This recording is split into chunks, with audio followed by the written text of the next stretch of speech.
तू कौन होता है मेरी बेटी को रोटी देने वाला। ये वाक्य जैसे ही मोहल्ले के बीचों बीच गूंजा, पूरा माहौल ठहर सा गया। दोपहर की तपती धूप में सन्नाटा पसर गया। भीड़ जमा हो गई। वहाँ एक आदमी खड़ा था, फटे कपड़े, धूप में जली हुई त्वचा, मगर आंखों में सच्चाई की चमक। उसकी हथेली में आधी सूखी रोटी थी जो उसने एक 7-8 साल की बच्ची को दी थी, जो उस वक्त भूख से बेहाल कांप रही थी। उस बच्ची को कुछ देर पहले सड़क के किनारे पड़ा देखा था। उसके पैरों में चप्पल नहीं, होंठ सूखे हुए और डरी हुई भूख बोलती है। और उस वक्त वो बच्ची कुछ भी नहीं मांग रही थी, सिर्फ देख रही थी। उस आदमी ने बस जेब से वो आधी रोटी निकाल के सामने रख दिया, बिना कुछ बोले। पर जिसे वो इंसानियत समझ रहा था, समाज उसे गुनाह बना दिया।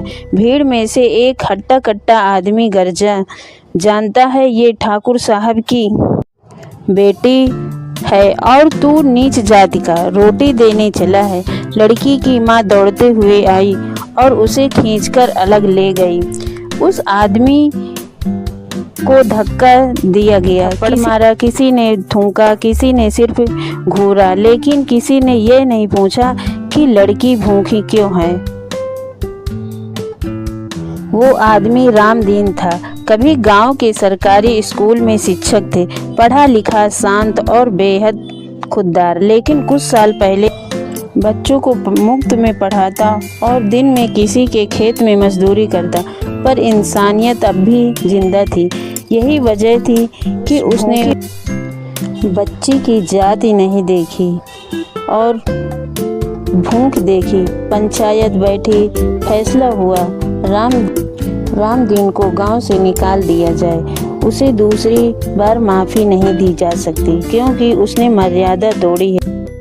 लेकिन वो लड़की, उसकी आंखों में एक सवाल रह गया जो उसने माँ बाप से पूछा भी। अगर मैंने रोटी खा ली थी तो क्या मैं भी अपवित्र हो गई हूँ? समाज चुप रहा। रामदीन ने गांव छोड़ा। वो अब रेलवे स्टेशन के पास एक टूटी फूटी छत के नीचे रहने लगा।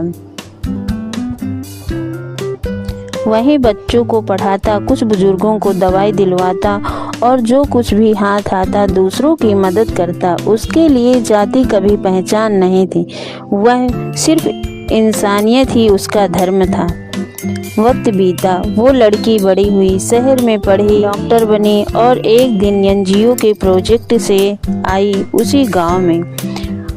गांव लौटी, पर वो अब बदली हुई थी, मजबूत थी, सोच से आज़ाद थी।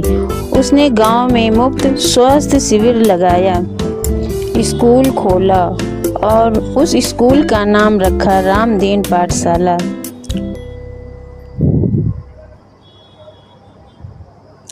लोग चौंके।